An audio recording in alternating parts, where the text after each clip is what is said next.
Welcome to simple Telugu housewife. Please subscribe my channel. Upcoming రివ్యూలోకి వెళ్ళిపోదాం. సామ్రాట్ ఇంటికి వచ్చి తులసి మాటల్ని గుర్తు చేసుకుంటూ ఉంటారు. ఇంతలో సామ్రాట్ వాళ్ళ బాబాయ్ వచ్చి, ఏరా సామ్రాట్, దేనికోసం ఆలోచిస్తున్నావు అని అడుగుతారు. బాబాయ్, నాకు నువ్వు సహాయం చెయ్యాలి అని అంటారు. నేను నీకు సహాయం చేయడం ఏంట్రా, ముందు విషయం చెప్పు అని అంటారు బాబాయ్. బాబాయ్, నేనిప్పుడు తప్పుగా ఆలోచిస్తున్నానో ఒప్పుగా ఆలోచిస్తున్నానో నాకు తెలీదు, కానీ మీరు మాత్రం నాకు తులసి గురించి పూర్తిగా తెలుసుకొని నాకు చెప్పాలి. ఎందుకంటే తులసి తన భర్త కలిసి ఉంటున్నారా లేకపోతే విడివిడిగా ఉంటున్నారా అన్నది నాకు తెలియాలి బాబాయ్ అని అంటారు సామ్రాట్. ఒక్కసారిగా సామ్రాట్ వాళ్ళ బాబాయి షాక్ అవుతారు. వీడేంటి తులసి జీవితం కోసం తెలుసుకోవాలనుకుంటున్నాడు అంటే సామ్రాట్లో మార్పు ప్రారంభమైంది. ఏదైతే దారిలో పడ్డాడు అని చెప్పి రేపు పొద్దున కల్లా తులసి గురించి పూర్తి సమాచారం నీకు తెలుస్తుంది, సరేనా? ఇప్పుడు ప్రశాంతంగా పడుకో అని అంటారు సామ్రాట్ వాళ్ళ బాబాయి. తెల్లగా తెల్లవారుతుంది. తులసి నైట్ అంతా కూర్చొని ప్లాన్ని రెడీ చేస్తుంది. పరందామయ్య అనసూయమ్మ కాళ్ళకి దండం పెట్టుకొని తన ప్లాన్ని చూపిస్తుంది తులసి. అమ్మ తులసి, ఈ ప్లాను చాలా చక్కగా ఉంది, ఖచ్చితంగా సామ్రాట్ గారికి నచ్చుతుంది అని అంటారు పరందామయ్య. ఇంతలో అంకిత అంటుంది, ఆంటీ ప్లాను సామ్రాట్ గారికి నచ్చకపోవడమా? అదేమీ ఉండదు, ఖచ్చితంగా సామ్రాట్ గారు ఆంటీ ప్లాన్ని ఓకే చేస్తారు అని అంటుంది అంకిత. ఇటువైపు శృతి కూడా అదే అంటుంది. ఆంటీ ప్లాన్ అనేది తప్పకుండా సామ్రాట్ గారికి నచ్చుతుంది. త్వరలో ఆంటీ సంగీతం స్కూల్కి ఓనర్ అయిపోతున్నారు. మాకు చాలా సంతోషంగా ఉంది. ఆంటీ కష్టాన్ని నమ్ముతారు కాబట్టి ఆ కష్టం దేవుడికి అర్థమైంది. సామ్రాట్ గారి రూపంలో తులసి ఆంటీ మ్యూజిక్ స్కూలు కట్టించాలని ఆ దేవుడే తనకి ఆలోచన ఇచ్చాడు అని అంటుంది శృతి. అయ్యో, దేవుడంటే గుర్తుకు వచ్చింది, వరలక్ష్మి వ్రతం ఇంకా 2 రోజులే ఉందత్తయ్యా అని అంటుంది. అమ్మా తులసి, వరలక్ష్మి వ్రతం పండుగ గురించి నాకు మొత్తం తెలుసు. నీ కోడళ్ళిద్దరూ ఇంటికి వచ్చేశారు కదా, వాళ్ళతో నేను ఆ పండుగ ఎలా చెయ్యాలి, ఏమేమి కావాలి అని వాళ్ళకి చెప్తాను. నువ్వు మాత్రం ఈ ప్లాన్ని తీసుకెళ్ళి సామ్రాట్ గారికి ఇవ్వు అని అంటుంది అనసూయమ్మ. అవునాంటీ, మీరు పండుగలు ఎలా చేసుకోవాలి అన్నది ప్రతి పండుగ చేసి మాకు వివరిస్తారు. అందుకే మాకు పండుగలన్నీ ఎలా చెయ్యాలి అన్నది అర్థమైపోయింది. ఇప్పుడు శృతి కూడా ఇంటికి వచ్చింది కాబట్టి శృతి నేను అమ్మమ్మని అడిగి తెలుసుకుని మరి అన్ని ఏర్పాట్లు చేస్తాము అని అంటారు అంకిత శృతి. ఇది ఇలా ఉండగా నందు ఆఫీస్కి రెడీ అవుతూ ఉంటారు. లాస్యా, రెడీ అయిపోయావా అని అడుగుతారు. నందు, ఈరోజు నేను ఆఫీస్కి రావటం లేదు, లీవ్ అని అంటుంది లాస్యా. ఎందుకు లాస్యా, ఏమైంది అని అడుగుతారు నందు. అయ్యో నందు, 2 డేస్లో వరలక్ష్మి వ్రతం పండుగ, ఆ పండుగ కోసం షాపింగ్ చేయాలి, గోల్డ్ కొనాలి అని అంటుంది లాస్యా. లాస్యా, నీకు పండగలు కూడా గుర్తున్నాయా అని అంటారు నందు. ఏ నందు, నేను కూడా నీతో పాటు సమానంగా ఉద్యోగం చేస్తున్నాను, అలాంటప్పుడు పండగలు పబ్బాలు అని ఇంట్లో ఉంటే డబ్బులు ఎలా వస్తాయి చెప్పు అని అంటుంది లాస్యా. సరే లాస్యా, సామ్రాట్ గారికి ఈ విషయం చెప్తాలే, ఆయనకు కూడా పండగలంటే చాలా ఇష్టంలా ఉంది, మన సాంప్రదాయాలను కూడా గౌరవిస్తున్నారు అని అంటారు నందు. అదంతా పక్కన పెట్టు నందు, నువ్వు ముందు చెప్పాల్సింది తులసికి అని అంటుంది లాస్యా.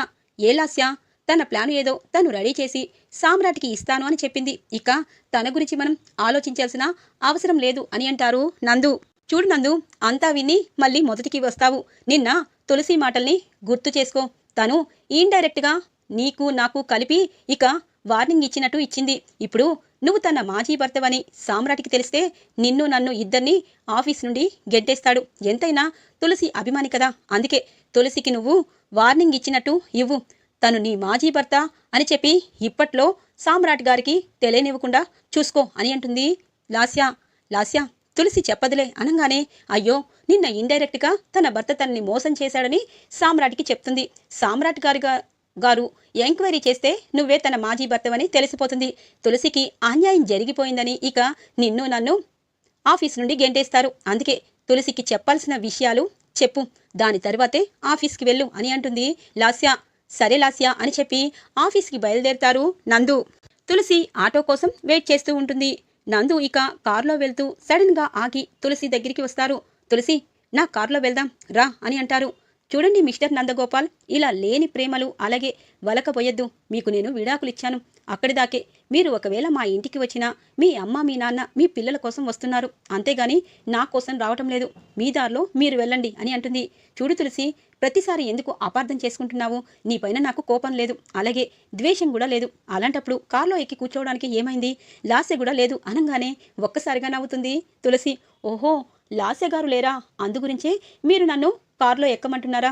చూడండి మిస్టర్ నందగోపాల్, మనిషి ఉన్నప్పుడు ఒకలా మనిషి లేనప్పుడు ఒకలా ప్రవర్తించడం నాకు అస్సలు నచ్చదు. అందుకే నేను ఆటోలో వెళ్తున్నాను. మీ పని మీరు చేసుకోండి అని అంటుంది తులసి. సరే తులసి, ముసుగులో గుద్దులాట ఎందుకు? నేను ఏం చెప్పాలి అన్నది చెప్పేస్తాను. నేను నీ భర్తనని సామ్రాట్కి చెప్పకూడదు అని అంటారు. ఏం మాట్లాడుతున్నారు నందగోపాల్ గారు? మీరు నా భర్తని సామ్రాట్ గారికి నేను చెప్తానా? ఎందుకు అని అంటుంది. ఎందుకంటే నీకు మా పైన కోపంగా ఉన్నావు కాబట్టి. నీ మ్యూజిక్ స్కూల్ ప్లాను నచ్చలేదు, అలాగే మేము సామ్రాట్ గారి ఆఫీస్లో వర్క్ చేయడం కూడా నీకు నచ్చలేదు అని అంటారు నందు. చూడండి, ఆ బుద్ధులు మీకు ఉన్నాయి. ఎదుటివారు ఎదుగుతూ ఉంటే వాళ్ళని కిందకి తొక్కాలని మీరు అనుకుంటారు. కానీ నాకు అర్థం కానిది ఒకటి, ఎందుకు మీరు భయపడుతున్నారు? మీరు ఒకప్పుడు నా మాజీ భర్త. ఆ విషయం సామ్రాట్ గారికి తెలిస్తే ఏమవుతుంది అని అంటుంది తులసి. తులసి, ఏమవుతుందో నాకు తెలీదు, కానీ నువ్వు మాత్రం అతనికి నేను నీ భర్తనని చెప్పకూడదు అని అంటారు. అది కొన్ని రోజులు మాత్రమే. ఎందుకంటే సామ్రాట్ గారు మాకు అవకాశం ఇస్తానన్నారు, మా బిజినెస్కి హెల్ప్ చేస్తానన్నారు, పెట్టుబడి పెడతానన్నారు. అందుకే తను పెట్టుబడికి తన మనసుకి మేము తన దగ్గర జాబ్కి వచ్చాము. ఇప్పుడు నీ విషయం గనక తనకి తెలిస్తే మాకు బిజినెస్లో హెల్ప్ చేయరు. ఇది రిక్వెస్ట్ అనుకో, లేకపోతే ఆర్డర్ అనుకో అని అంటారు నందు. చూడండి నందగోపాల్ గారు, నిజంగా నా నోటి వెంట మీరు నా భర్తని చెప్పడానికే నాకు నచ్చలేదు. అలాంటిది మాజీ భర్తని నేనైతే చెప్పను. తనకి తెలిస్తే అది ఏంటో నాకు తెలీదు. కానీ ఒకటి చెప్తున్నాను, మీలాంటి బుద్ధి నాది కాదు కాబట్టి మీరు ఎదగాలి, బిజినెస్ సిన్సియర్గా చేయాలని మీ మనసుని మిమ్మల్ని నేను నమ్ముతున్నాను. మీరు నన్ను చులకనగా చూసినా మీ టాలెంట్ అనేది తనకి నచ్చి మీకు బిజినెస్లో హెల్ప్ చేస్తారని ఆశిస్తున్నాను. అందుకే నా నోటి వెంట నేను మాత్రం నిజాన్ని చెప్పను. నిజం తెలిస్తే నువ్వే చెప్పావు అని మాత్రం నా ఇంటికి వస్తే ఖచ్చితంగా అప్పుడు ఈ తులసి ఎలా ఉంటుంది అన్నది మీకు అర్థం కాదు అని చెప్పి అక్కడి నుండి వెళ్ళిపోతుంది తులసి. అమ్మయ్య, పోనిలే, తులసి తన నోటి వెంట సామ్రాట్కి నాను మాజీ భర్తనని చెప్పదులే అని చెప్పి ఇక నందు ఊపిరి పీల్చుకొని కారులో ఆఫీస్కి బయలుదేరుతారు. సామ్రాట్ క్యాబిన్లో కూర్చుంటుంది తులసి. తన ప్లాన్ని సామ్రాట్కి ఇస్తుంది. ఇంతలో నందు కూడా వస్తారు. నందు రండి అని చెప్పి అనగానే, లాస్య గారు ఈరోజు రాకపోవడానికి కారణమేంటి అనగానే, సార్ వచ్చేవి పండుగ రోజులు కదా, ఇంట్లో ఆడవారికి పండుగలంటే చాలా ఇష్టం కదా, ఇక వరలక్ష్మి వ్రతం కోసం తను షాపింగ్ చేయాలంట, అందుకే లీవ్లో ఉంది అని అంటారు సామ్రాట్తో నందు. వెరీ గుడ్, లాస్య గారు ఈ విషయంలో అయినా కరెక్ట్గా ఆలోచిస్తున్నారు. ఎందుకంటే తనకి పిల్లల్ని రెడీ చేయడమే రాలేదన్నారు, పండుగ చేస్తున్నారంటే గ్రేట్. ఒకరోజు కాదు, వారం రోజులు టైం ఇస్తున్నాను, లీవ్లో ఉండమనండి అని అంటారు సామ్రాట్ సరదాగా. తులసి ప్లాన్ని చూస్తారు సామ్రాట్. మొత్తం 1-2 సార్లు చూస్తారు. చాలా సంతోషపడతారు. నిజంగా తులసి గారు, మీరు మరోసారి గ్రేట్ అనే అనాలనిపిస్తుంది. ఎందుకంటే నిజంగా ఇలాంటి ప్లాన్ని మేమెందుకు అనుకోలేదు, మేమెందుకు మాకు రాలేదు, మీరు ఈ ప్లాను ఇంత లేటుగా ఎందుకు ఇచ్చారు అని అంటారు సామ్రాట్. ఇక నందు మాత్రం అలాగే చూస్తూ ఉంటారు. చూడండి నందు గారు, ఎంత బాగుందో ప్లాను. నిజంగా పచ్చని పొలాలు చుట్టుపక్కల, మధ్యలో సంగీతం స్కూలు. పిల్లలకి సంగీతం అనేది ఎంత క్లియర్గా అర్థమవుతుంది. అది చుట్టుపక్కల ప్రతి బస్ స్టాండు, బస్ స్టేషన్ దగ్గరగా ఉండేటట్టు. నిజంగా రియల్లీ గ్రేట్ తులసి గారు. నిజంగా మీరు తక్కువ చదువుకున్నానని ఎవరన్నారో కానీ వాళ్ళని నిజంగా ఏం చేసినా తప్పులేదు. సరే తులసి గారు, మీ ప్లాన్ని మాకు ఇచ్చారు, అలాగే మీరు ఒక గృహిణి కాబట్టి ఖచ్చితంగా ఇంటి దగ్గర మీ వర్క్ మీకు ఆగిపోతుంది. అందుకే మీ వర్క్ అనేది మీరు చేసుకోండి. అతి త్వరలో మీకు సంగీతం స్కూలు కట్టించి ఇవ్వబోతున్నాం అని అంటారు సామ్రాట్. నమస్కారం చేసి తులసి అక్కడి నుండి వెళ్ళిపోతుంది. నందు గారు, ప్లాన్ చూశారు కదా, ఇక ఈ రోజు నుండే మీరు ఈ ప్లాన్లో లాగే స్కూల్ అనేది కట్టించాలి, సరేనా అని అంటారు సామ్రాట్. ఓకే సార్ అని చెప్పి ఇక తులసి ప్లాన్ని తీసుకుని అక్కడి నుండి నందు కూడా వెళ్ళిపోతారు. ఇంతలో బాబాయి సామ్రాట్ క్యాబిన్లోకి వస్తారు. ఏంటి బాబాయ్, ఏంటి తులసి గారి గురించి మీకు తెలిసిందేమైనా ఉందా అని అడుగుతారు. ఓ, మొత్తం తెలిసింది, కానీ నీకు చెప్పాలి అంటే నాకే భయంగా ఉంది. ఎందుకంటే అంత కూల్గా నువ్వు ఆలోచించాలి. నీకు అసలే ముక్కు మీద కోపం. ఏదైనా నిజం తెలిస్తే వెంటనే డెసిషన్ తీసేసుకుంటావు. అందుకే నిదానంగా చెప్తాను విను, అంతేగాని ఆవేశపడద్దు అని అంటారు బాబాయ్. ఏంటి బాబాయ్ ఇంత బిల్డప్ ఇస్తున్నావు? అసలు తులసి గారికి అంత పెద్ద అన్యాయం చేసింది ఎవరు అన్నది తెలుసుకున్నావా అని అంటారు. తెలుసుకున్నాను, నీ దగ్గరగానే ఉన్నారు అని అంటారు సామ్రాట్ వాళ్ళ బాబాయి. ఎవరు బాబాయ్, నాకు దగ్గరలో ఉన్నది ఎవరు అనగానే, నీకొకటి తెలుసా, తులసి గారికి విడాకులిచ్చింది ఎవరో కాదు, నందు, మన ఆఫీస్లో వర్క్ చేస్తున్న నందగోపాల్ అని అంటారు. ఒక్కసారిగా షాక్ అయిపోతారు సామ్రాట్. బాబాయ్, నందు తులసి గారి భర్త అని అంటారు. అవును, మరి లాస్య అని అడుగుతారు. లాస్య రెండో వైఫ్. నీకొకటి తెలుసా, నందు మంచివాడే, కానీ తన ఆఫీస్లో తనతో పాటు వర్క్ చేసిన లాస్యని ఇష్టపడి తులసికి విడాకులిచ్చి తనని పెళ్లి చేసుకున్నాడు అని చెప్పి అంటారు. ఏంటి బాబాయ్, ఇంత అన్యాయం చేసిన వ్యక్తి మన ఆఫీస్లో ఉద్యోగం చేస్తున్నారా? ఇప్పుడే వెళ్ళి అతన్ని అడిగి కడిగేసి రిజైన్ చేయమంటాను అని అంటారు సామ్రాట్. అందుకే ఇలా నీకు కోపం వస్తుందని నేను నీకు ఆలోచించుకోమన్నాను. చూడు సామ్రాట్, కోపం వల్ల ప్రయోజనం లేదు. తులసి గారు చాలా మంచివారు. అలాగే తన భర్త తన మంచితనం అర్థం చేసుకోకుండా లాస్య మరలో పడి ఇక తనని పెళ్లి చేసుకున్నాడు. ఇప్పుడు తులసి, నందు విడాకులు తీసుకున్నారు. కానీ విచిత్రం ఏంటో తెలుసా, నందు ఫ్యామిలీ మొత్తం తులసితో పాటే ఉన్నారు.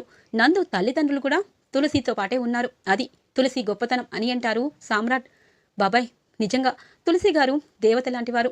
తనను విడాకులిచ్చి లాస్యని పెళ్లి చేసుకున్నారు. అసలు నందుకి తులసి అంటే ఎందుకు ఇష్టం లేదో ఒక్క మాట కూడా అడుగుతాను అని అంటారు. నువ్విప్పుడేమీ అడగద్దు, కానీ ఒకటి మాత్రం అర్థమైంది. తులసి గారు ఇప్పుడు చాలా ధైర్యంగా ఒక ఫ్యాక్టరీని కూడా రన్ చేశారంట. శ్రీరామచంద్ర గారు తెలుసు కదా, అమెరికాలో తన కొడుకు నీ ఫ్రెండు వాళ్ళ నాన్న ఇక్కడ ఇండియాలో తన ఫ్యాక్టరీని తులసికి అప్పగిస్తే లాభాలు బాట పట్టించిందంట. అంత తెలివి ఉంది. తక్కువ చదివిన జీవితాన్ని చదివిన తులసి గారిని నందు వదిలించుకోవడం అనేది తన కర్మ అని చెప్పి అంటారు సామ్రాట్ వాళ్ళ బాబాయ్. సామ్రాట్కి కోపం వస్తుంది. బాబాయ్, నువ్వు చెప్పినట్టు కోపం పరిష్కారం కాదు, కానీ తులసి గారి కాళ్ళ దగ్గరికి వచ్చేటట్టు చేయగలను బాబాయ్ అని అంటారు.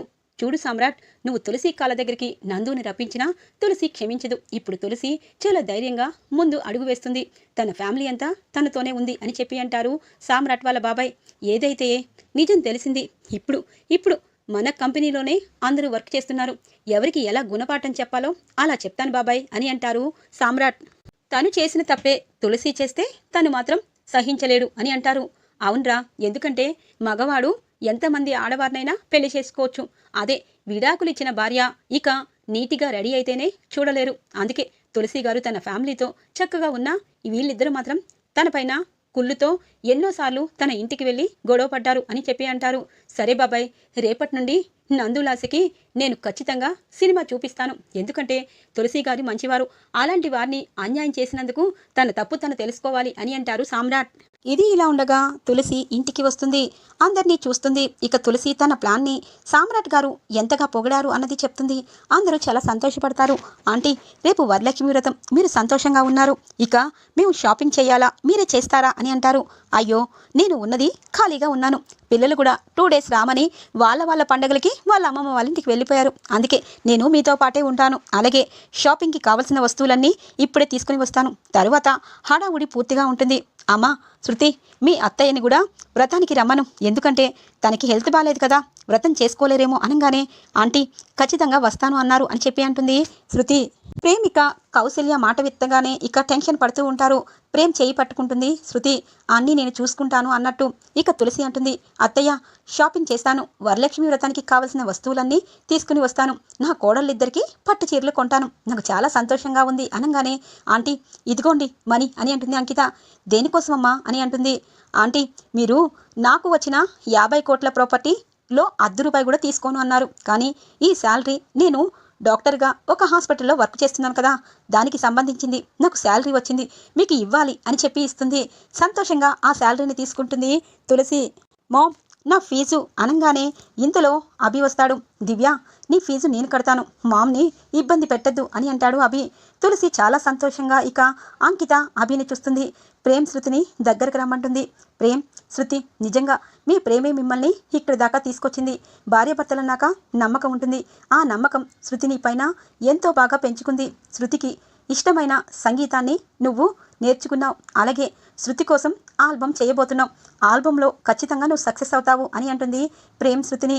ఇక తులసి అంటుంది, అమ్మా నేను షాపింగ్కి వెళ్తున్నాను అని చెప్పి ఇక బయటికి వస్తుంది తులసి. ఇది ఇలా ఉండగా సామ్రాట్, హనీ పాప కూడా షాపింగ్కి బయలుదేరుతారు. అటువైపు లాస్య, నందు కూడా షాపింగ్కి బయలుదేరుతారు. ఏంటి లాస్య, నాకెందుకు షాపింగ్కి తీసుకొచ్చావు? నువ్వేం చెప్పావు? లీవ్ పెట్టి షాపింగ్ చేస్తాను అన్నావు. నేను వచ్చేదాకా వెయిట్ చేశావు ఎందుకు అని అంటారు నందు. చూడు నందు, మగవాళ్ళకి షాపింగ్ తీసుకువెళ్తే వాళ్ళకి ఎప్పుడైనా టైం ఉన్నప్పుడు ఆడవారికి ఇష్టమైనవి తెలుస్తాయి. అయినా షాపింగ్కి వచ్చావు, కామ్గా అక్కడికి కూర్చో, నేను షాపింగ్ చేసేస్తాను అని చెప్పి అన్నీ చూస్తూ ఉంటుంది. ఇంతలో ఇక తులసి కూడా అదే షాప్కి వచ్చి ఇక చీరల్ని చూస్తూ ఉంటుంది. ఒక్కొక్క చీర రేటు చూస్తుంది. రేటు కాదు ముఖ్యం, శృతి అంకితకి నప్పే కలర్స్ తీసుకోవాలి అని చెప్పి ఇక చీరల్ని సెలెక్ట్ చేస్తూ ఉంటే ఇంతలో హనీ పాప పరుగు పరుగున తులసి దగ్గరికి వస్తుంది.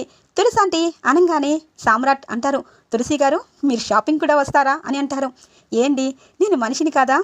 నేను కూడా వ్రతం చేసుకోవడం కోసం షాపింగ్కి వచ్చాను.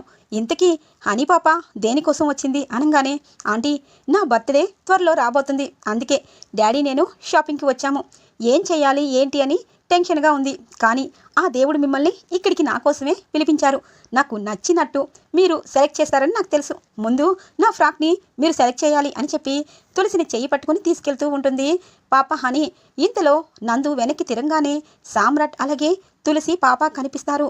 ఒక్కసారిగా షాక్ అయిపోతారు నందు. తులసి పాపకి ఇక అక్కడున్న ఫ్రాక్స్ అన్నీ చూపిస్తూ ఉంటుంది. తులసికి నచ్చిన ఫ్రాక్ చూపిస్తుంది. ఆంటీ చాలా బాగుంది, ఈ ఫ్రాక్ ఓకే అని చెప్తుంది. ఆ ఫ్రాక్ సెలెక్ట్ చేసి ఇక ప్యాకింగ్ చేపిస్తూ ఉంటారు. తులసి గారు మీరు షాపింగ్కి వచ్చారు, మీ షాపింగ్ అయిపోయిందా అని అంటారు సామ్రాట్. సామ్రాట్ గారు నాది ఇంకా కాలేదు, మీది అయిపోయిందిగా, మీరు వెళ్ళొచ్చు అని అంటుంది. అదేంటి తులసి గారు అలా మొహమాటం లేకుండా మమ్మల్ని ఇద్దరిని వెళ్ళిపోమంటున్నారు? మీరేమన్నారు? మా పాప షాపింగు సెలెక్షన్ మీరు చేశారు, ఇప్పుడు మీకు కావలసిన షాపింగు మేమిద్దరం చేయబోతున్నాం, ముందు రండి అని అంటారు సామ్రాట్. వద్దు సామ్రాట్ గారు అని అంటుంది తులసి. అదేమీ కాదు, షాపింగ్కి వచ్చాక షాపింగ్లో ఉన్న బట్టలు తీసుకోకుండా ఎక్కడికి వెళ్తారు అని చెప్పి సామ్రాట్ ఇక పట్టు చీరల దగ్గరికి తీసుకొస్తారు తులసికి. అవి చాలా ఖరీదైన పట్టు చీరలు. ఇక అన్నీ చూస్తూ ఉంటారు. ఇక తులసి అంటుంది, సామ్రాట్ గారు ఇవి చాలా ఖరీదైనవి, మా బడ్జెట్ అంతకు తక్కువగా ఉంది అనగానే, అయ్యో తులసి గారు మీకు నచ్చింది మీరు తీసుకోండి, మీకు ఎన్ని కావాలంటే అది తీసుకోండి, ఎందుకంటే ఇప్పుడు మీరు నేను బిజినెస్ పార్ట్నర్స్ని అని అంటారు. ఒక్కసారిగా తులసికి తనన్న మాటలు నందుతో గుర్తుకొస్తాయి. వద్దు సార్ అని అంటుంది. ఇంతలో లాస్య నందు వెనుకాలే వస్తారు. ఏంటి సార్ షాపింగ్ పాపతో వచ్చారా తులసి గారితో వచ్చారా అని అంటుంది లాస్య. లాస్య వంకరి మాటలు తులసికి అర్థమవుతాయి. ఏంటి లాస్య గారు ఇలా మాట్లాడుతున్నారు? మా పాప షాపింగ్ చేయడం కోసం వచ్చాము, తులసి గారు కనిపించారు, ఇప్పుడు తులసి గారి షాపింగ్కి మేము వచ్చాము. ఎంతైనా తులసి గారి గ్రేట్ కదా, అందుకే తులసి గారి షాపింగ్ అలాగే తన సెలెక్షన్ ఎలా ఉంటుందన్నది మాకు తెలుసు. మా సెలెక్షన్ తులసి గారికి ఎలా ఉంటుందో మేము చూపించాలి కదా, మీరు కూడా ఇక్కడే ఉండండి అని చెప్పి తులసి గారికి ఒక్కొక్క చీర ఇక వెయ్యమంటూ ఉంటారు. తులసి గారు ఇది మీకు పర్ఫెక్ట్, ఇది సూపర్ తులసి గారు, ఈ చీరలో మీరు దేవతలాగే ఉంటారని పొగుడుతూ ఉంటారు సామ్రాట్. ఇటువైపు నందుకి కోపం వస్తూ ఉంటుంది, ఏమీ చేయలేకపోతూ ఉంటారు. తులసి మాత్రం, చూడండి సమ్రాట్ గారు మీరు ఇన్ని చీరలు తీశారు, కానీ ఇందులో ఏ ఒక్కటి నేను తీసుకోలేను, ఎందుకంటే మా ఇద్దరి కోడలికి వరలక్ష్మి వ్రతానికి నేను చీరలు పెట్టాలనుకుంటున్నాను. నా బడ్జెట్లో వాళ్ళిద్దరికీ మంచి చీరలు, ఇంత గొప్పవి కాకపోయినా నా బడ్జెట్లో నేను ఏదో ఒకటి తీసుకుంటాను అని చెప్పి అక్కడి నుండి ఇక వేరే చోటికి వెళ్ళిపోతుంది తులసి. ఈరోజు ఈ ఎపిసోడ్ ఇలా ఎండ్ అవుతుంది ఫ్రెండ్స్. రాబోయే ఎపిసోడ్స్ చాలా ఇంట్రెస్టింగ్గా ఉండబోతున్నాయి. రాబోయే ఎపిసోడ్స్ ముందుగా కావాలి అనుకుంటే వెంటనే మా ఛానల్ని సబ్స్క్రైబ్ చేసుకోండి. Thanks for watching friends.